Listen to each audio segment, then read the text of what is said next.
በስመ አብ ወወልድ ወመንፈስ ቅዱስ አሐዱ አምላክ አሜን። በስመ አብ ወወልድ ወመንፈስ ቅዱስ አሐዱ አምላክ አሜን። በስመ አብ ወወልድ ወመንፈስ ቅዱስ አሐዱ አምላክ አሜን።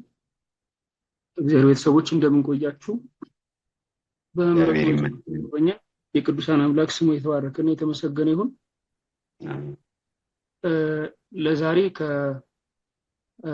ባለፉት 3 ሳምንታት ከሱ ጋር ተያይዞ ያሉትን ጉዳዮች እንጠቀልላለን። መሰብሰቢያ እናደርጋለን። የተወሰኑ ጥያቄዎች የተላኩ አሉ፣ እነዚያን እንመለከታለን። ከውይይታችን በፊት ግን አንድ እንደው ጀነራል ነገር ለዛሬ ሳይሆን ለወደፊትም ለሁላችንም እንዲጠቅም የቤተክርስቲያን ትምህርት ሲሰጥ የሚሰጡ ትምህርቶችን የምንሰማበት መንገድ የምንረዳበት መንገድ በጣም ጥንቃቄ ይፈልጋል። አንድ ቃል ሲነገር ቃሉን የምንሰማበት አውድ መሰረታዊ በቤተክርስቲያናችን ኦርቶዶክሳዊ የንባብ ባህል የሚባል ትምህርት አለ። ራሱን ይቻላል የንባብ ባህል። የሚያነብ ሰውም ሲያነብ፣ የሚያደምጥ ሰውም ሲያደምጥ የሚደማበት የሚሰማበትን ነገር በደንብ ማስተዋል ይፈልጋል ነውና በተሻለ አቅም አንዳንድ ቃላት አንዳንድ የሚሰጡ ነገሮች ላይ የሚኖሩን መልከቶች ትንሽ ጥንቃቄ ይፈልጋሉ። ይሄ ኖርማሊ እኔ ለማስተምረው ትምህርት ብቻ አይደለም፣ ፎር ፊውቸርም ላሉት ቤተክርስቲያኑ ስላሉት መንፈሳዊ ጉዞቻችን ጥንቃቄ ይፈልጋል። ንባብ ላይ ሊትራሪ ንባብ አለ። ይሄ ጥሬ ንባብ ብቻ አለ። ግን ቤተክርስቲያኒን አትፈቅደውም ጥሬ ንባብን። አንድ ነገር ሰው ሲናገር የተናገረበትን አውድ መመርመርን ታስተምረናለች እና ኮንቴክስቹዋል ሪዲንግ ደግሞ አለ፣ አውዳዊ ንባብ የምንለው። ከዛ ካልቸራል ደግሞ ወይ እናየዋለን፣ ጂኦግራፊካሊ እናየዋለን። አንድ ቃል ሲነገር በቤተክርስቲያን እነዚህ ሁሉ የንባብ ሂደቶች እና ኢቭን ሊተራል ሳይሆን ሊተራሪ ስነ ጽሁፋዊ አውድ ራሱ አንድ ጉዳይ ነው እና አንዳንድ ትምህርቶች ላይ ስናደምጥም ስንሰማም የምንሰማበትን አውድ በደንብ መለየት ይፈልጋል። ይሄ የኔ ትምህርት ዛሬ መጨረሻው ነው። 3 ሳምንት ተምረናል። ስለዚህ የምንሰማቸውን ነገሮች የምናደምጣቸውን ነገሮች ከትምህርቱ የመጀመሪያ ሐሳብ መነሻ ጋር በደንብ አጣምሮ መስማት ይፈልጋል። ከአንዳንድ ጥያቄዎች የተረዳሁት እሱን ነው። ይሄ ለኔ አይደለም ብያለሁ። እኔ ጋር ደዝማተር አሁን ምንም አይነት ጥያቄዎች ቢመጡ እነዚያን ከዚህ ከትምህርት ጋር የሚገናኘውን እኔ የምችለውን እመልሳለሁ፣ የማልችለውን እኔን ልክ ያስተማሩ ከኔም በላይ ያሉትን በጉባኤ የሚያስተምሩ መምህራን ስላሏት ቤተክርስቲያኒቱ በጣም በድፍረት ወደ እነሱ ጥያቄዎቹ መስደን እንዲመለሱ እናደርጋለንና ነገር ግን አንድን ሐሳብ አንድን ጥያቄ አንድን ነገር ስንረዳው ከመነሻ ሐሳቡ መረዳት በጣም ጥሩ ባህል ነው፣ ጥሩ ልምድ ነው። የአንዳንድ ጥያቄዎች ሳምንት የተሰማርናቸውን ትምህርቶች ብቻ መሰረት ያደረጉ ሆኖ የሚነሱ አሉ። ስለዚህ ከነዛ ከትንንሾቹ ሐሳቦች ጀምራለሁ። ከመሃል የተጀመሩ ሐሳቦች ስላሉ ለምሳሌ ታቦት በአዲስ ኪዳን ለመስዋዕት ብቻ ነው አገልግሎት የሚሰጠው ወይ ለመስዋዕት ብቻ ነው አላልንም። የዛሬ 2 ሳምንት የተማርናቸው ትምህርቶች ላይ የብሉይ ኪዳንና የአዲስ ኪዳን ታቦት መካከል ያለው ልዩነት ምንድነው አልንና ልዩነቶችን አስቀምጠን ነበር። የምታስታውሱ ከሆነ የብሉይና የአዲስ ታቦታት ቤዚክ የሆኑ ልዩነቶች አሏቸው። ልዩነቶቻቸው ምንድናቸው የሚሉትን ለማስቀመጥ ሞክረናል። አንዳንዱ ነገር ሼር እያደረኩ አልፋለሁ። ከዚህ ትንሽ ከሆነ ሐሳብ ልነሳና ወደ ሌሎቹ ነጥቦች እንሄዳለን። የመጀመሪያ የብሉይ ኪዳን ታቦት ምንድን ነበር አገልግሎቱ ነው። እግዚአብሔር ታስታውሱ ከሆነ 2 ሳምንት በፊት ስንማር እግዚአብሔር ህዝቡን የሚያናግርበት ነው። እግዚአብሔር ክብሩን የሚገልጥበት ነው። እግዚአብሔር ህዝቡን ከመከራ የሚጠብቅበት ነው ታቦት።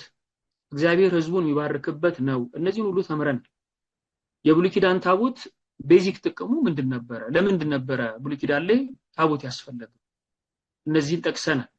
እንግዲህ የብሉይ ኪዳን ታቦት አገልግሎት ብለን ተምረናልና ወደ መነሻ ሐሳብ ይሄ እውነት ለመናገር ቤተሰባዊ የሆነ ጉባኤ ስለሆነ ወደ ኋላ መመለስ ላይከብደኝ ይችላል። ኮርስ ላይ ቢሆን ኖሮ ግን አክሴፕት አላደርግም። ትንሽ እኔም እዚህ ላይ ራፍ ነው መሆን። ኮርሶች ላይ ወደ ኋላ መመለስን አክሴፕት አላደርግም። ሰው ፎከስ ሆኖ መማር አለበት፣ ያመለጡትን ነገሮች መስማት አለበትና ይሄ ግን እንደ አዲስ ቤተሰባዊ ነው። በመሃል ገባ ወጣ ሚል የማይኖርም ሰው ይኖራል በሚለው ሐሳብ ብቻ እንውሰድና ወደ ኋላ አንድ እመልሳለሁ።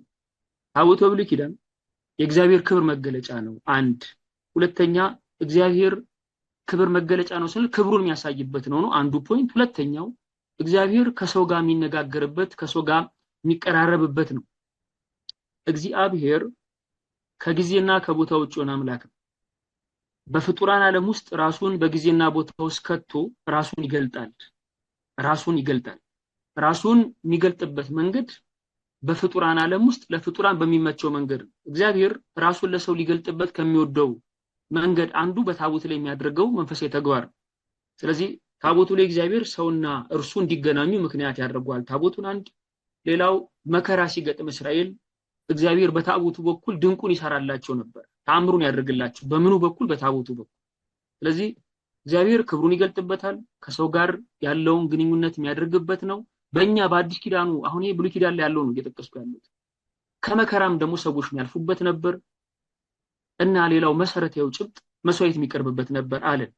አዲስ ኪዳን ጋር ስንመጣ ታቦት ምንድነው አገልግሎቱ? የመጀመሪያው መሰረታዊ አገልግሎቱ መስዋዕት የሚቀርብበት ነው፣ ዋናውና መሰረታዊ። ሌላው እግዚአብሔር ያልተሻረ ነው። የተሻረው ምንድነው? የብሉይ ኪዳኑ መስዋዕት አዲስ ኪዳን ላይ የለም። ያ የቀደመው ብሉይ ኪዳን መስዋዕት ሲሆን አሁን የሚሰዋበት የአዲስ ኪዳኑ አማናዊ መስዋዕት ነው የሚሰዋበት። ስለዚህ የክርስቶስ ስጋና ደም የሚፈተትበት፣ ደሙ ለምእመናን የሚሰጥበት የከበረ መሰዊያ። የአዲስ ኪዳኑ መስዋዕት የሚከብረው በዚህ ላይ ነው፣ የሚቀርበውም በዚህ ላይ ነው። ስለዚህ ይሄ ቤዚክ መሰረታዊ ነጥቡ ነው። ልዩነታቸው ምንድን? የቀደመው መስዋዕት አዲስ ኪዳን ላይ የለም፣ ያ የተሻረ የቀረ መስዋዕት ነው። የአዲስ ኪዳኑ መስዋዕት ግን የተቀደሰ የተለየ የአምላክ ክቡር ስጋና ክቡር ደም ይሄ ይቀርብበታል። ሁለተኛው ነጥብ የአዲስ ኪዳን ታቦት እግዚአብሔር ልክ ብሉይ ኪዳኑ ላይ ያለ ያልቀረ ነገር አለ። ክብሩን ይገልጥበት ነበር ብሉይ ኪዳን ላይ፣ አዲስ ኪዳን ላይ እግዚአብሔር ክብሩን ይገልጥበታል። ማደሪያ ታቦት ማለት አለን።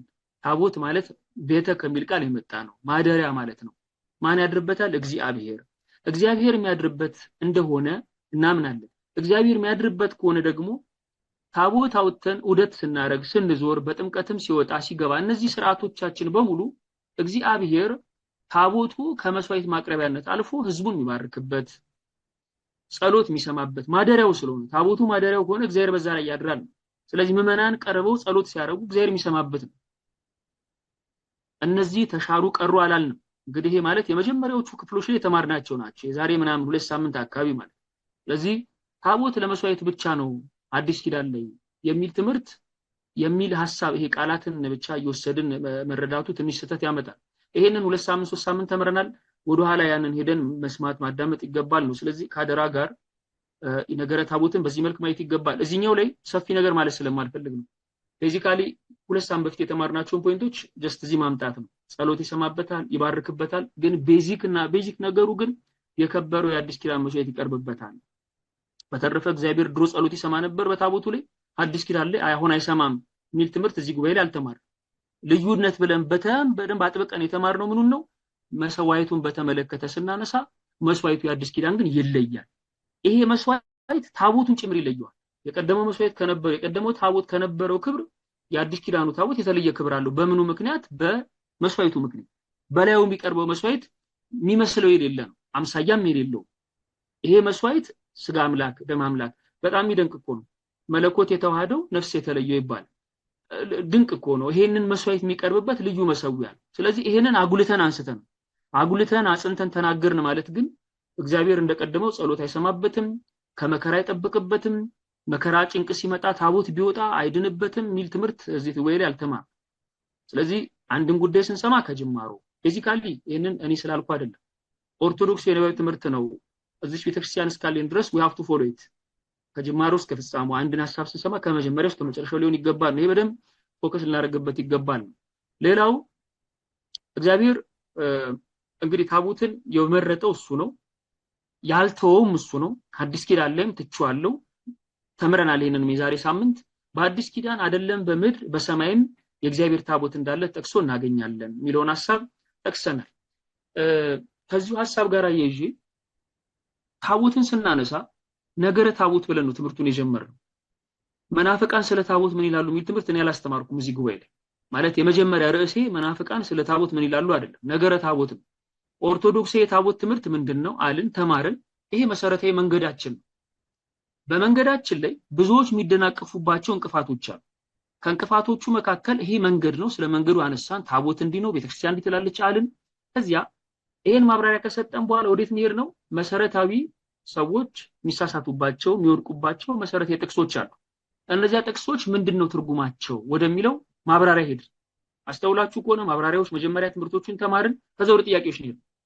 ጥያቄዎቹ የሚያነሱት ልክ አንድ ቀና መንገድ አለ እንደ ታቦት ትምህርት አስቡት ኦርቶዶክስ የታቦት ትምህርት በዚህ ትምህርት ውስጥ አንድ ድንጋይ አለ ሁለት ድንጋይ አለ ሶስት ድንጋይ አለ እነዚህ ድንጋዮች ሰዎች በዚህ በቀናው የነገረ ታቦት ዕውቀት ውስጥ ሲሄዱ የሚያደናቅፏቸው ናቸው ጉዳያችን መናፍቃን ይላሉ አይሉም አይደለም እኔ ኮንሰርንም አይደለም በነገራችን መናፍቃን እንዲላሉ ይያሉ እኔ ቦታ አይደለም እነሱ ያስተምሩታል እኔ እነሱ ለምን አስተምራለሁ ቤዚካሊ ቤዚክ ፖይንቱ ግን እነዚህ የሚያሰናክሉ ትምህርቶች ኦርቶዶክሳዊ እይታቸው ዕብራውያን ላይ ያለው ጥቅስ ኦርቶዶክሳዊ መልከታው ኦርቶዶክሳዊ ትምህርቱ ይሄ ነው እዚህ ጉባኤ ላይ ሰው እንዲዝ የሚፈልገው ይሄ መናፍቃን የሚሉትንማ እነሱ እያስተማሩ ነው እኔ ለምን ደግሞ አሉ ስለዚህ እሱን በደም ማስተዋል ይፈልጋል ቤዚካሊ እንድናይ የምፈልገው የትኛውን ነው ጥቅሶቹ ሲነሱ የነበሩትም መናፍቃንን መሰረት አድርጎ የሚሰጥ ትምህርትን ፐርሰናሊ እኔ ማለት ነው አብዛኛው ማስተምራቸው ትምህርቶችም ነገር ሃይማኖት ናቸው ወጣቶች ጋርም ነገር ሃይማኖት ሳስተምር ግን መጀመሪያ ማስተምር ኦርቶዶክስ ቤተክርስቲያን ምን ትላለሽ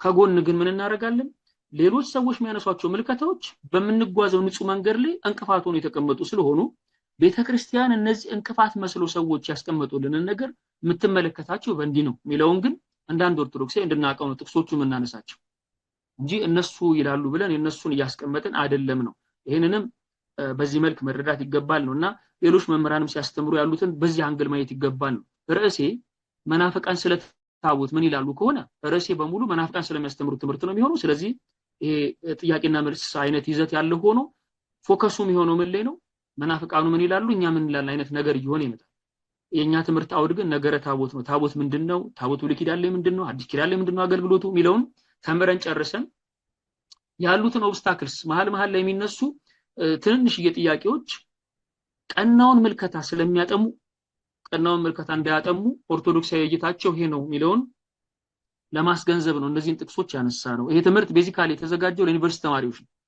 ለዩኒቨርሲቲ ተማሪዎች የተዘጋጀበት ዓላማ ከቀናው እይታቸው የሚያወጡ ሌላ ኦርቶዶክሳዊ ያልሆነ ልባስ እና ለምንድ እየተሰጣቸው ለሰዎች ይሰጣሉ እነዚህ ትምህርቶች ይሄ መልከታ ይሄ አይደለም ሚለውን ለማሳየት ነው እንጂ ጉዳዩ ጥያቄና መልስ በሚመልክ ለማስተማር አይደለም ይሄንንም እንዳንድ ጭቅ እንድናየው ነው ቤዚካሊ እኔም ፍላጎት አይደለም እንደ አይነት ትምህርት መስጠት ይሄ ስፔሲፊክ እንትና ምን ይላል የሚሉ ነገሮች የኔም ስታንድ አይደለም ነው ይሄን ለማሳወቅ ያክል ነው ሳምንትም ያንተ ሪፍሌክሽን ምንድነው የሚጠቂ ስለተጠየቅኩኝ ነው እዚህ ጉዳይ ላይ ምን ትላለህ የሚለው ሐሳብ ስላለ እንደ ጥያቄ በዚሁ አብረ አንዱ አካል አድርገን እንድንመልሰው ስላስፈለገ ነው ሌላው ከተነሱ ቤዚክ ጥያቄዎች እዚሁ ላይ ከነገረ ታቦት ጋር ተያይዘው የኢትዮጵያ ኦርቶዶክስ ተዋሕዶ ቤተክርስቲያን ታቦትን ልዩ ቦታ ትሰጣለች በዓለም ካሉት አሃት ቤተክርስቲያናት ትንሽ ሚለያት ይሄም አንዱ ጥያቄ አካል ስለሆነ ነው ማለት የኛ ታቦት የሚንቀሳቀስ ነው ይሄንንም የዛሬ ሳምንትም 15 ቀንም ተምረናል ግን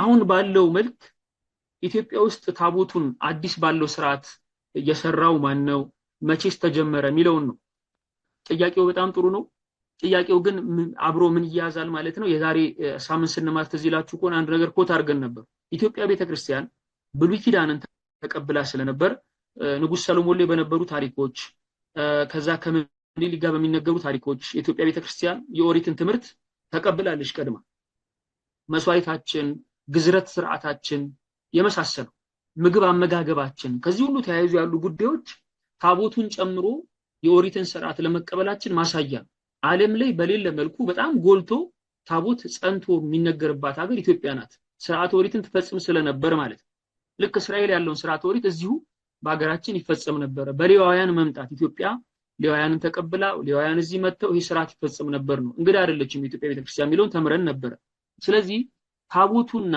ጽላት የሚለው ትምህርት በኢትዮጵያ ቤተክርስቲያን ውስጥ በጣም ጥልቅ መሰረት ያለው የቆየ ነው ወንጌል ጃንደረባው ተምሮ ተጠምቆ ከዚያ በኋላ የኢትዮጵያ ቤተክርስቲያን ክርስትናን በጃንደረባው በኩል ኃላፊነት ላይ ያሉ አካላት ክርስትናን እንዲያውቁት ሆነዋል እንዲያውም አንድ ጻፊ ምን ይላል የኢትዮጵያ ቤተክርስቲያን እድለኛ ናት ይላል መጀመሪያ ምዕመኑ አውቆ ነገስታቱ የዘገዩ ቢሆን ኖሮ የህዝብ ጥፋት ይበዛ ነበር የኢትዮጵያ ቤተክርስቲያን የመጀመሪያው ሰዓት ላይ ክርስትና ገና ሲመጣ ነገስታቱ ምንም ሳያውቁ ህዝቡ ተረርቶና ነቅቶ አብዛኛው ህዝብ መሃል ተሰብኮ ቢሆን ጥፋት ነበር የኛ ቤተክርስቲያን ግን ተገላቢጦሽ መጀመሪያ ነገስታቱ አካባቢ ነበር ሃይማኖቱ የተሰበከው ስለዚህ ወደ ምዕመናን ወደ ህዝቡ ለመውረድ አልከበደም ነበር በቀደመው ዘመን ስለዚህ ጃንደረባው መጣ ጥቂት ክርስትና ነገሮች ይነገሩ ነበር ግን አልሰፋም በቤተክርስቲያን ታሪክ ብዙ የመጡ መልእክተኞች አሉ ወደ ኢትዮጵያ የበለጠ ግን ሃይማኖት የሰፋው ትምህርት የሰፋውና የተነገረው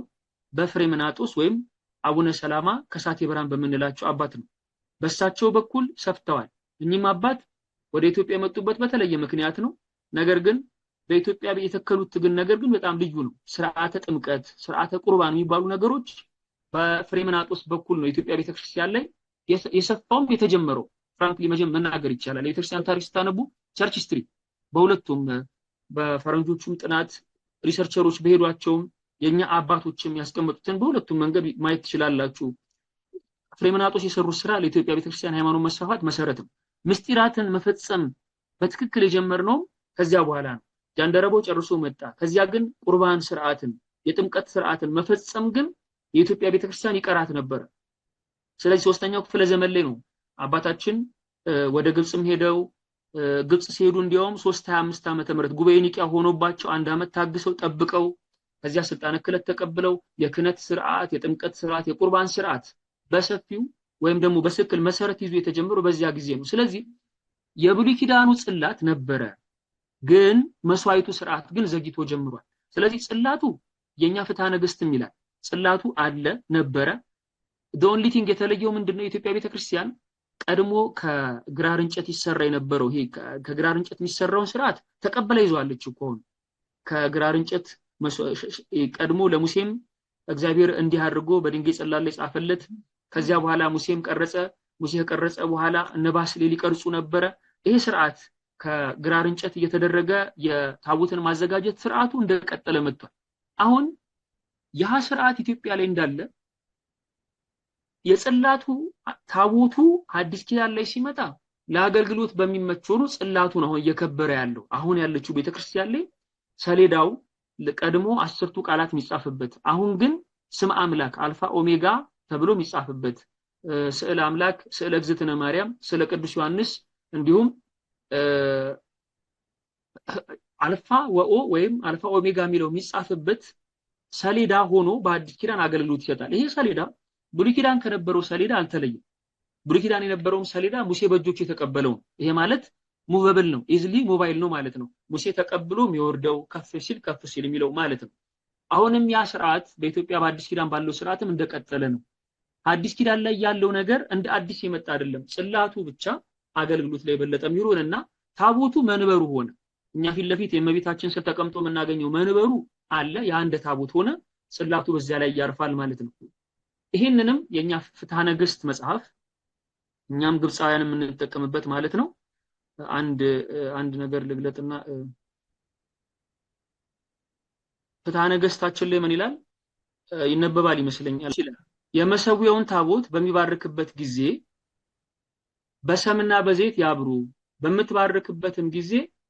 በምትባረክበትም ጊዜ ከእርሱ ጋር 7 ቀሳውስት ይኑሩ የደስታ ቅባት በሆነ በሜሮን ይቅባው የእግዚአብሔር ማይተም ነውና በውስጧም ይቀድሱ ዘንድ ይገባል አሁን የመሰዊያው ታቦት አሁን አዲስ ኪዳን ላይ ያለው ስርዓት እየነገረን ያለው ይሄንን ስርዓት ይዘን አሁን ይቀጥልና በመሰዊያው በመንበሩ ላይ አምላካዊ የሆነ ዮሐንስ ወንጌልን ያንብቡ ቀሳውስትና አለቃቸው ዲያቆናቱም ሁሉ ሳይሰበሰቡ አስቀድሞ በላዩ አይቀድሱ ይህ ደስታና ክብር ይሆን ዘንድ ይልና መሰዊያው ቢሰበር ወይም ቢፈልስ ወይም ቢማረክ ዳግመኛ ይቀድሱት ታቦቱ ከቦታ ወደ ቦታ ይዛወር እንደነበረው እንደ እስራኤል ልጆች ታቦት ከቦታ ወደ ቦታ የሚዘዋወር ይሁን ይላል ተመልከቱ ታቦቱ ልክ እንደ እስራኤላውያን ከቦታ ወደ ቦታ የሚዘዋወር ይሁን አሁን የኛ ቤተክርስቲያን ጽላቱን አባቶች አክብረውት በጥምቀት ይወጣሉ ዑደት ይደረጋል በዓላት ላይ ይወጣል እስራኤል ታቦቱን አክብረው እንደሚዞሩት ሐዲስ ኪዳን ላይ ያለው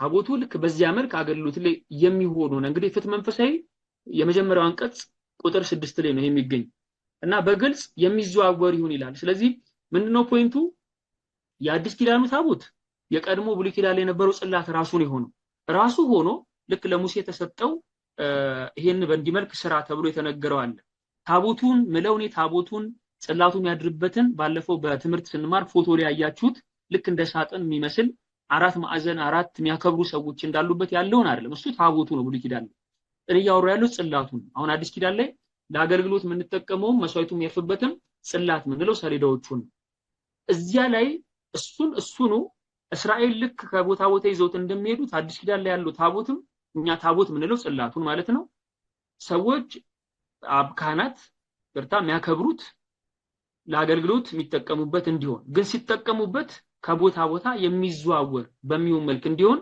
ፍትሐ ነገሥት ፍትሐ መንፈስ በሚሰጠን መነሻ እስራኤላውያን እንደሚያንቀሳቅሱት የአዲስ ኪዳኑም ታቦት የሚንቀሳቀስ ሲሆን መንበራችን አይንቀሳቀስም የኛ ጽላቶቻችን ግን ይንቀሳቀሳሉ ወይም ጽላት ይንቀሳቀሳል ስለዚህ በዛ መልኩ ሆኖ የአዲስ ኪዳኑ ስርዓት ቀጥሏል ነው እንጂ እንደ አዲስ እንዲ መስራች አለው ተብሎ የሚነገር አብነት እኔ ያላገኘው የአዲስ ኪዳኑን ታቦት ወይም ጽላት ይሄ ጊዜ መስራች ኖሮት ተጀመረ ሳይሆን የሚባለው የብሉይ ኪዳኑ የነበረው ጽላት ራሱ አገልግሎት ሆኖ ልክ በሱ አምሳል እየተቀረጹ ታቦታት ለሙሴ በሰጠው አደራ መሰረት ብሉይ ኪዳን ላይ ባስልኤል አደራ ተቀብሎ ይቀርጽ እንደነበረ ያገለግል እንደነበረ አዲስ ኪዳን ላይም ባለፈው በተማርናቸው ምክንያቶች አንድ ተሰጥቶ ሳለ ሙሴ አንድ ተሰጠው ማን ነው ሁለት ሰሌዳዎች ተሰጡት ጽላት ተሰጠው በሌላ ቋንቋ ሁለት ጽሌ ወይም ጽላት ሲሆን ብዙ ቃል ነው ጽላት ተቀበለ ተሰበረ ስራ ተባለ ሰራ እግዚአብሔር ጻፈበት በሱ ወይ አዲስ ኪዳን ላይ ይሄንን የሚያገለግሉ የሚያዘጋጁ አባቶች አሉ ያ ሲዘጋጅ ከግራር እንጨት ተደርጎ ይዘጋጅና ታስታውሱ ከሆነ የዛሬ 2 ሳምንት ትምህርት ላይ ፋዘር ታርሎስ ማላቲ የግብጽ ቤተክርስቲያን አባት አንድ ጥናት ላይ ሲገልጹት ምን አሉ እኛ ከብነ በረድም ከድንጋይም እናዘጋጃለን ነገር ግን የኢትዮጵያ ቤተክርስቲያን ግን እስካሁን ውድን አልታር የምትጠቀመው እሷ ናት ብለው ኮት አድርገው ያልፋሉ ውድን አልታር ከግራር እንጨት የምናዘጋጀው እሱ ስቲል የኢትዮጵያ ቤተክርስቲያን ያልተወቹ እሷ ናት ብለው ገልጠው ጽፈው እናገኛለን እና ስቲል ታቦቱ ከቦታ ቦታ የሚንቀሳቀስ ነው እና አንድ አዲስ ታቦት በዚህ ጊዜ ተጀመረ ለማለት የምንችል አይደለም ማለት የተለወጠ የተለየ ሆኖ ቢሆን ከዚህ እንደ አዲስ ተጀመረ እንዲጀመረው ልክ ጥምቀትን ክርስቶስ እንዲመሰረተው እንደምንለው ይሆን ነበር ይሄ ግን ከብሉይ ኪዳን የነበረው ጽላት ራሱ መጥቶ በዚህ አምሳል ሪፕሊኬት እየተደረገ በብዙ አብያተ ክርስቲያናት እየዞረ የመጣ ስለሆነ ከዚህ አንፃር ቢታይ መልካም ነው በያስባለው ነውና አዲስ ኪዳኑ ላይ ስርዓተ መስዋዕት ግን የተጀመረው ይሰመርበት እሷንም ጠቁሙም ያለ ምክንያት አይደለም ስርዓተ መስዋዕት ታቦቱ ኢትዮጵያ ቤተክርስቲያን ተቀብለዋለች አላት የኦሪት ስርዓት ኢቭን ክርስትና እንኳን ተሰብኮ ያልተውናቸው የኦሪት ስርዓቶች ነበሩ ከኛ ጋር አሉ ግዝረት ለምሳሌ ቅዱስ ጳውሎስ ቢገዘርም ባይገዘርም ሰው ኃጢአት አይሆንበትም ብሏል ስቲል ግን የኢትዮጵያ ቤተክርስቲያን ወይም ኢትዮጵያውያን ይህንን ስርዓት ባህል የኦሪቱን ይዘው ግዝረትን እንደ ስርዓት ይዘውት በ8 ቀን መጽሐፍ ቅዱስ እንደሚለው እንገዘራለን ይሄን ስርዓት ተቀበለን አሁንም አብሮን አለ እኮ የሚገርም ለምን ማይኮንን ነው አያጸድቅምም አይከለከልምም ተባለ እኛም ጋር ይሄ ሌላም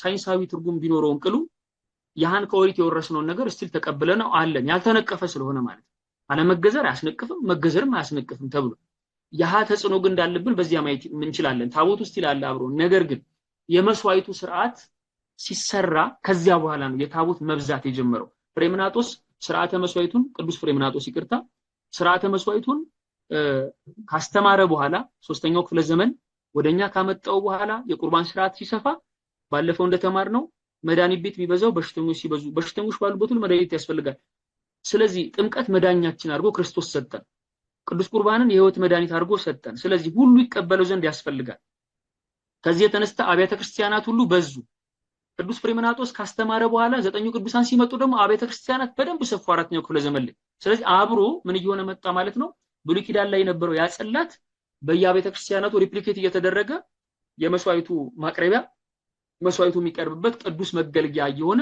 ቀጠለ ማለት ነውና የብሉይውን ተያይዞ የመጣ ነው በሚለው ብንረዳው ይቀላል እንዲህ ጊዜ ተጀመረ ከሚለው ይልቅ ከዚያ ግን ስርዓተ መስዋዕቱ በሰፋ ሰዓት አብሮ የታቦት ቁጥርም ወይም ጽላት ምንለውኛ አሁን ምንጠቀምበት እሱ እየሰፋ መጣ የሚለው ያስኬዳል ከምኑ ጋር ተያይዞ ስፔሲፊካሊ ታቦቱ ከብሉይ የመጣው አልተቋረጠም አብሮን ነበረ ነገር ግን ስርዓተ መስዋዕት ሲመጣ ግን አብሮ ጽላቶች እየሰፉ እየበዙ መጡ አንዲት ብለን ከታቦተ ጽዮን ብለን ከሙሴ የመጣቸው ኢትዮጵያ ቤተክርስቲያን ገባች ከዛ በኋላ ግን ስርዓተ መስዋዕቱ በሰፋ ጊዜ ነው ታቦታቱን ጽላት ምንለውኛ እየሰፋ እየበዛ የመጣው ስለዚህ ሞር ከስርዓተ መስዋዕቱ ጋር አገናኝተን ብናየው ሴንስ ይሰጣል በደንብ ትርጉምም ይሰጣል ለማለት ነው ጥያቄው ሞር ታሪካዊና ከአጀማመር ከሞር ከዘመን ጋር የሚገናኝ ስለሆነ ነው በዛ መልክ ብናየው ይያልኩ መስጠው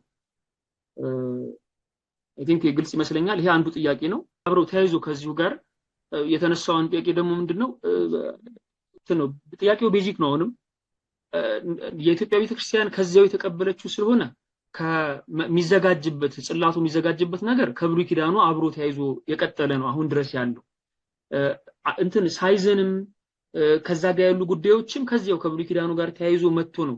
ለአዲስ ኪዳን እንዴት ይታያል መሰላችሁ? ያ የብሉይ ኪዳኑ መጥቶ ራሱ ለሙሴ የሰጠው ታቦቱ ስፋት አለ። አሁን እንዳናጋጭ መፈራው ነው ምንድነው ታቦቱ ርዝመት ስፋት አለ። ያ የታቦቱ ነው። ይሄ ማለት ትምህርታችንን ስንጀምር አራቱ ካህናት የሚያከብሩት የነበረው የመጀመሪያው የታቦቱ ስፋት ነው። ይሄን ታቦት ምንለው ከዚህ ክፍል ላይ ያለው እየተጠቀስኩ ያለውት እዚህ ያለውን ነው። ለሙሴም ሲነገሩ እነዚህ ቁጥሮች ተሰጥተውታል። ከዚያ ግን ጽላቱ እግዚአብሔር ለሙሴ ከሰጠው መነሻ ሙሴ የቀረጸው ነው። ደግሞ አለው እግዚአብሔር ለሙሴ ከሰጠው መነሻ ሙሴ ከተሰበረበት በኋላ ከዚያ በዚያ እግዚአብሔር በሰጠው አምሳል ይሰራው አለ። አሁን እሱ ትሬንድ ነው አሁንም እኛ ድረስ አብሮ ያለው ሙሴ የተቀበለው ጽላት ማለት። ስለዚህ ይሄ ታቦቱ ነው በዚህ ክፍል ምንየው። ከዚህ ኋላ ደግሞ ሙሴ የተቀበለው ጽላት ደግሞ አለ ሰሌዳል ያሃንን ነው አሁን በደንብ በግልጽ አዲስ ኪዳን ላይ ለአገልግሎት ለመስዋዕት የምንገለገልበት። ከዚሁ ጋር ሐሳብ ጋር ይዤ ግን አንድ በደንብ ማስተዋል የሚገባው ምንድነው አሁን ላይ ስርዓተ መስዋዕቱ እንዳልኩት ቅዱስ ቁርባን የጌታችን ስጋው የጌታችን ደሙ ይቀርባል። የጌታችን ስጋውና ለጌታችን ደም የሚቀርበው መሰዊያው ጽላቱ ነው። ስለዚህ ቢያንስ ያ ጽላትን በሊናችን እግዚአብሔር ለሙሴ የሰጠው ጽላት አሁን አዲስ ኪዳን ላይ የሚያገለግለው ለመስዋዕቱ ማቅረቢያ ቤዚካሊ ነው ያልኩት። አሁንም አደራ የሚያገለግለው እየሰጠቀም እኔ ብቻ የሚለውን ቃል በዛው እንዳይታይ ሜን ዋና ዓላማው አልኩ እንጂ ታቦት ጸሎት እግዚአብሔር የሚሰማበት ነው፣ እግዚአብሔር የሚባርክበት ነው። ይሄን የለም አላልኩም አልልም። ምክንያቱም እየተጠቀምንበት ስለሆነ ቤተክርስቲያን እጄ የምጸልየው በታቦቱ ላይ ያደረ እግዚአብሔር ይሰማኛል ብዬ ታቦት ወጥቶ የምንሰበሰበው በታቦቱ ላይ ያደረ እግዚአብሔር ይባርከናል እና እሱ ጉዳይ መስዋዕቱ ላይ ፎከስ ሳደርግ እሱ የለም እያልኩ እንዳልሆነ በጣም ግልጽ ይሁን። ለአዲስ ኪዳኑ መስዋዕት የጌታን ስጋ የጌታን ደም የሚያርፈው በዚህ ጽላት ላይ የሚያርፈው በሌላ ቋንቋ ምን እያልኩ ነው? ይሄ ጽላት እግዚአብሔር ለሙሴ የሰጠው ያ ጽላት ቤዚካሊ ትልቁ ኮንሰርናችን የሚሆነው ምንድነው ለሁለቱ ለስጋውና ለደሙ ማረፊያ መስዋዕቱ የሚያርፍበትን ያህል የሚበቃ ሆኖ መገኘቱ በቤተክርስቲያናችን ወይም በኦርቶዶክስ ቤተክርስቲያን ውስጥ ይነገራል። አሁን ያለን ጽላት ለዚህ ለሁለት መስዋዕት ለደሙና ይቅርታ ለሁለት ሳይሆን ለደሙና የሁለት ስል ደሙ እና ስጋው ይሄ ሁለቱም ያርፍበት ለዛ ማረፊያ በሚበቃ መልክ ከብሉይ ኪዳኑ ተያይዞ ያለ ስለሆነ ከዚያው ተያይዞ የመጣ ነው የሳይዙ ጉዳይ። ስፔሲፊካሊ ለሙሴ የተሰጠው ክንዱ ይሄን ያሊውን የሚባለው ታቦቱ ላይ ነው። ጽላቱን በተመለከተ እግዚአብሔር ሰጠው ሲሰበርበት እግዚአብሔር አየ። በእርግጥ እግዚአብሔር አዞታልም ከዚያ በኋላ ሲሰበርበት ሙሴ በጣም ተናዶ ነበር። እግዚአብሔር ግን ነግሮታል። ከዚያ በኋላ በተፈጠረው ነገር ሙሴም አዝኗል። ትክክል አልተሰማውም። ያደረገበት ሪዝን ከቅንዓት ነው። ሲሰበርም እግዚአብሔር ዝምታውም ምክንያት አለው።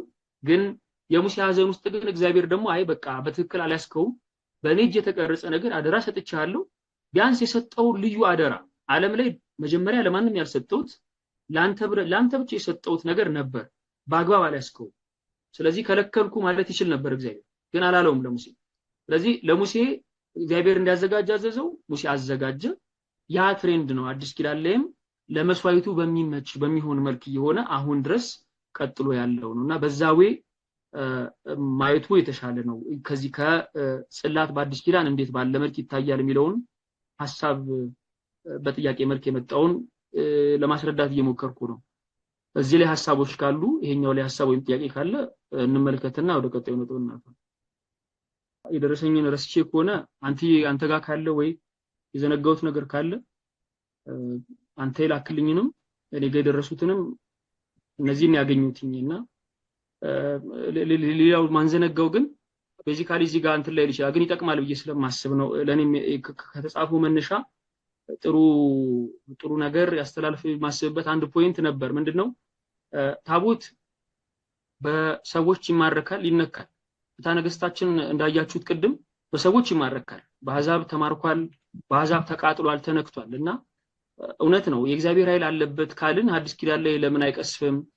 ትክክለኛ ጥያቄዎች ናቸው። አዎ ይሄን ተምራችሁታል ብዙ ጊዜ ትምርቷ ታቦት ስለሆነች ብቻ ነው ማነሳት እንጂ እዚህ ታዳሚ ሆነ አብዛኛው ሰው የዚህን ሐሳብ ያውቀዋል ታቦቱ መሰበሩ መፍለሱ ኃይል አልባ መሆኑን አያሳይም ነው ለዚህ ጥሩ ምሳሌያችን የኛ እንሆነው ዘንድ አዲስ ኪዳን ላይ የምንናፍቀው መዳረሻችን እርሱን መምሰል ይሆነልን የዓለሙ መድን ጌታችን አምላካችን መድኃኒታችን ኢየሱስ ክርስቶስ ባይሁድ መያዙ ባይሁድ መንገላታቱ በቃቺ ቤዚክ ጥሩ ምሳሌያችን መያዙ ኃይል ከማጣት አይደለም መንገላታቱ ኃይል ከማጣት አይደለም ይሰወር እኮ ነበር ዮሐንስ ወንጌል ምዕራፍ 8 ላይ በጣም የሚገርሙ ትምህርቶች እኮ አሉ ሊወግሩት ሲመጡ እኮ ይሰወር ነበር ይሰወር ነው የሚለው ተሰውሮ ግን በመሃላቸው ያልፍ ነበር ይላል ግን ስቅለቱ ቀን ግን አላረገውም ይሄ ታቦት እስራኤላውያንን በጣም ብዙ ተአምር ሲያደርግ እናየዋለን አሁንም አዲስ ኪዳን ላይ እኮ እናያለን ግን ለምንድነው ታዲያ ብዙ ድንቅ ታቦት ላይ ያያየን ደግሞ ሲማረክም ሲቃጠልም ይሄ ዝምታ እግዚአብሔራዊ ምክንያት አለ ብሎ ማሰብ ስለሚያስፈልግ ነው የጌታችን መያዝም የጌታችን መገረፍም የጌታችን መንገላታትም ኃይል አልባ መሆኑን አያሳይም ደካማ ነው አያሰኝ እነዚህ ነገሮች ጥንቃቄ ይፈልጋል ጌታችን አጠገብ ይሁዳ መቆሙ ክርስቶስ ንጹህ አይደለም አያሰኝ የንጹሃን አምላክ ነው የእውነተኛ አገልጋዮች ጌታ ነው ከመባል አያስቀሩ ይሁዳን የመሰለ ከሃዲማ ያያለ እሱ እውነተኛማ ጌታ ቢሆን ኖሮ አጠገቡ እንደርሱ አይቆምም ነበር በለነኛ አንተችም መጪስ ሊትራሊ አንተችም በጣም በግልጽ የይሁዳ ደካማ መሆን ክርስቶስን ቅድስና የክርስቶስን እውነተኛነት አያስቀሩ ልክ እንዲሁ ነው ሰው ሲይዘው ቢማረክ ሲቃጠል ብናይ ኃይል አልባ ነው ማለት አይደለም አንዳንድ ዝምቶች ከሊና በላይ ናቸው ምን ኖሮ መንፈስ ይወስለዋል በተቻለ አቅም የኛ ራሽናል ማይንድ ምክንያታዊ ቢሆን ደስ ይለዋል ሁሉም ነገር የሆነ የሚነገር ምክንያት ቢኖር ይወዳል አንዳንድ ጉዳዮችን ከመነገር በላይ ናቸው ባይዘው ክርስትና ለምን ሁሉንም ስሩ ሎጂክ ልረዳ የምንል ከሆነ መኖር አንችል ባይዘው ይሄን ማስተምረው ከንትን አይደለም ይሄ አንዳንድ ሳይንቲፊካሊ ወይም ደግሞ ባነበብነው መጠን ወይም በእኛ ማሰብ በመንችለው በእኛ ኢንተለጀንስ የሆነ ጉዳይን መረዳት አልቻልንም ማለት ያ ጉዳይ የለም ማለት አይደለም ጥንቃቄ ስለሚፈልግ ከሰማይ ቀና ብለን ማንያቸው ነገሮች የሉም ማለት አይደለም አይኖቻችን ላይ የሉም ከምን ተነፍሶ አየር ጀምሮ አላየነው ማለት የለም ማለት አይደለም እና ጥንቃቄ ይፈልጋሉ የእግዚአብሔር ዝምታም ከመነገር በላይ ነው አንዳንድ ወቅት ዝም ሲል አለማድረጉም ኃይል አልባ ሆኖ ሊታይ ይችላል በጣም ኃይል አልባ ሆኖ የታየባቸውም ጊዜያት በጣም ብዙ ናቸው እግዚአብሔር እንዲያው ምን ይላል አንድ አባት እግዚአብሔርን መፍራት ያለብህ ኃይል አልባ ሆኖ የተገለጠ ሰዓት ነው ይላል እኔ ያባባል ይበልጥ ያስደንቀኝ እግዚአብሔር የበለጠ ኃይሉን የሚያሳይ ኃይል አልባ ሆኖ ሲታይ ደካማውን ያየው ጊዜ ያን ጊዜ ፍራው ይላል ምንም ኃይል ማድረግ የማይችል ሆኖ ስታየው ያን ጊዜ ኃያልነቱን ሊገልጥ ወይ ሊያሳይ ይወደደ ነው ወይ ሊነግር የፈለገው ነገር አለ ፈርዖን የሚበረታታበት ጊዜ አለ በቃ ምንም ማንንም ምንም አያረግም ብሎ ልክ እንደ ፈርዖን የሚዘባበት የሚበረታታበት ጊዜ አለ የእግዚአብሔር ዝምታዎች አሉ በቃ ዝም ብሎ የሚያርፍባቸው ጊዜ አለ እነዚያ ታይሞሽ ማለት ግን እግዚአብሔር አይሰራም ማለት አይደለም ሄሮድስ የሚያሳድበት ጊዜ ነበረው ሲሰደድ ስናየው ምንም በቃ ኃይል አልባ ነው ማለት አይደለም ያ ብላቴና ያ ህፃን የሁለት ዓመት ህፃን ታቅፎ ሲሰደድ ጉልበት አልባ ስለሆነ አይደለም ኃይል አልባም ስለሆነ አይደለም እና እግዚአብሔር ጊዜ ያለው ስራ ቦታ አለ ያንን በደንብ መረዳት ይገባል ተራ አንድ ሰው ተራ ኢኔሴንስ ሰውነትን ያቀለልኩ አይደለም ከእግዚአብሔር አምላካዊ ክብር አንፃር ዓለማትን ከፈጠረ ሰው አንፃር አንድ ሰው ሄሮድስ ሁሉ ዙስተዲሁ ሁሉ በእጁ የተያዘ ነው የተባለን አምላክ ሲያሳድስ ነው እኛም ግራ ይገባናል ምንድነው ይሄ ነገር ያስብላል እውነት ነው ያ ዝምታ ያ ዓለመቻል የሚመስሉ ጉዞዎች ግን ምክንያት አላቸው ስለዚህ የታቦቱም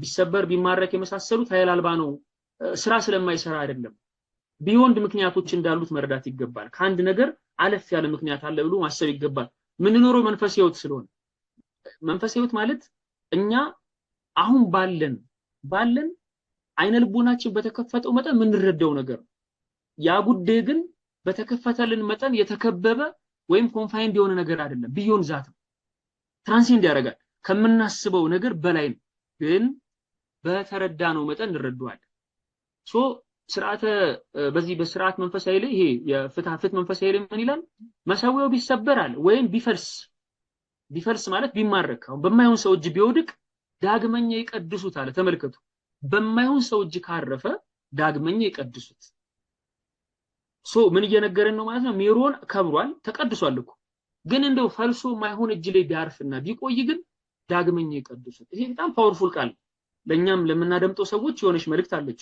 ስለዚህ ሰዎች ማርከውት ማይሆን እጅ ላይ ቆይቶ ቢመጣ ጳጳሳት ያንን ድጋሚ ሜሮን አክብረው አደር አለባቸው። ስለዚህ እቺንም ሐሳብ እንደው ሌሎች ከታወጋ ተያይዞ ለሚመጡ ሊናችን ለሚመጡ ጉዳዮች ወደም ምላሽ በምትመልኩ ብንረዳት መልካም ነው ብዬ አስባለሁ። ስለዚህ ቤተክርስቲያን ይሄንን እንደ ስርዓት ቀናላለች። ስለዚህ የተማረከም ታቦት ድጋሚ መቀደስ አለበት። ያ አንድ መንፈሳዊ ሚስጥር አስቀምጣልናለች ነውና የእግዚአብሔር ዝምታው ግን ምክንያት አይደለም። እኔ በጣም የሚደንቀው ዓለም ላይ አንድ ጊዜ የሰጠው ነገር ሲሰበር ሲያይ ግራ ይገባል እኮ 40 ቀን ሙሉ ሙሴ ተራራ ላይ ወጥቶ አናግሮት ተቀብሎ እዚህ ሁሉ ድካም ውስጥ እግዚአብሔር ለሙሴ ይሄን ድንቅ ነገሩን አሳይቶት ሙሴ በቃ በእግዚአብሔር መንፈስ ኃይል ተደንቆ ፊቱ እስኪያበራ ድረስ ሆኖ ተመልሶ ግን ሲወረወረው ሲሰበር እግዚአብሔር እንኳን ያን ሊጠብቀው አልቻለም። ዝም አለ። እስኪሰበር ዝም አለ። መሰበሩንም ዝም አለ። አንዳንዴ እንዲህ አይነት አምላካዊ ስራዎች ከህሊና በላይ ናቸው። እኛ ከምናስበው አንድ ስቴፕ አሄድ እግዚአብሔር ሐሳብ አለው የሚለውን በደንብ መረዳት ይገባል ነውና ነገረ ታቦት ላይ እነዚህ ነገሮች ማየት ነው። ቤተክርስቲያናትም ሲቃጠሉ ሌሎች ነገሮችም ሲደረጉ ቅዱሳን አይጨበጡም። አሁን ስውራን ቅዱሳን አሉ እኛ ዙሪያ እነዚህ እኮ አይጨበጡም፣ አይዳሰሱ ለዳብሰብ ትብላችሁ አይዳሰሱም። ቤተክርስቲያን ሲቃጠል እኮ የተቃጠለውን እሳት እኮ ማጥፋት ሚሳናቸው ነው እኮ አይደል? እግዚአብሔር ለቅዱሳን የሰጣቸው አደራ እኮ በምድር ካለው ነገር ከፍ ያለ ነው። መፈወስ፣ ማዳን የመሳሰሉ እነዚህ በምድር ያሉ ለስጋ ፈውስ የሆኑትን ነገሮች በጣም ትንሾች ናቸው ለቅዱሳን የሰጣቸው አደራ ከዛም በላይ ስለሆነ። ምክንያቱም ጉዟችን እርሱን መምሰል ነው ወዳጆች። የኛ ጉዞ አምላካችን እግዚአብሔርን ምሰሉን የተባለ እግዚአብሔርን ምሰሉ ቅዱስ ጳውሎስ ምሰሉ አለ። ይሄንን ትልቅ መልእክት ይዘን ነው የምንጓዘው። ስለዚህ የክርስትና መዳረሻው የጸጋ አምላክ መሆኑ ከፍ ያለ ነው እና በምድር ያለ የስጋ ፈውስ ምናምን ብለን ጥቂት ነገር ሸብበን ምን ተው ጉዳይ አይደለም። ቢዮንድ ዛት ሐሳባችንም ከዛ በላይ ነው። በሰማይ ሄደን ስጋዊ ስጦታ እናገኛለን ብለን አናምንም። በጣም የሚደንቀው እኮ ይኩን በሰማይ እግዚአብሔራዊ መንፈሳዊ የማይታይ ከህሊና በላይ የሆነ ስጦታን እንጠብቃለን እንጂ በምድር እንዳለው ምን በላው ምን ጠጣው ስጋዊ ፍትወት ያለበት ነገር ምናምን እኛ አንጠብቅም። እዚህ ምድር እንሞታለን እናልፋለን። ስጋዊ ፍትወቱም እድሜያችን በሄደ ባረጀን ሰዓት ላይ አብሮ ይቀዘቅዛል ይጠፋል። ስለዚህ እኛ ምንናፍቀው ከዚህ ከስጋዊ ፍትወት ያለፈን ነገር ነውና መንፈሳዊ ሐሳብ በራሱ ከህሊና በላይ ድንቅ ነውና ቤተክርስቲያን ብትቃጠልም ብናይ ስለማይቻል አይደለም፣ እግዚአብሔር ስለማይከለክልም አይደለም። አንዳንድ ጊዜ ዝምታው ፈቃዱ ነው ተብሎ ስለሚቆጠር ነው። እውነት ዝም ሲል ስናየው ያንን እናስባለን። ስለዚህ ስለ ታቦቱም እንዲህ ባለ መልክ ብንረዳው መልካም ነው ብዬ አስባለሁ። እነዚህ ጥያቄዎች ውስጥ ያልሞላ የጎደለ ነገር ካለ ተጨማሪ ጥያቄ ካለ እቀበላለሁ። ደግሞ ማስረዳበት መንገድ ደግሞ ትንሽ ጎደል ብሎ ቢሆን ደግሞ እናንተዬ እነዚህ ጥያቄዎች ላይ ሌሎች መምህራን መድበው ደግሞ የበለጠ ጠንከር አድርገው እንዲያብራሩላችሁ እኔ በትርፍ ሰዓት ማገልግል ሰው ነኝና እግዚአብሔር በረዳው መጠን ደግሞ ሰፋ አድርጎ እነዚህን ጥያቄዎች አብራርቶ የሚሄድ መምህር ይመድቡላችኋል። በእኔ እንዳትገድቡት ለማለት ነው። ምላሾቼም በእኔ በደረጃ ሰብስባችሁት ይሄ ብቻ ነው ብላችሁ እንዳትይዙት። አስፍተው ደግሞ ይሄንን ሐሳብ አምልተው የሚያስተምሩ መምህራንን እናንተ ያረጋል። እግዚአብሔር ይስጥልኝ።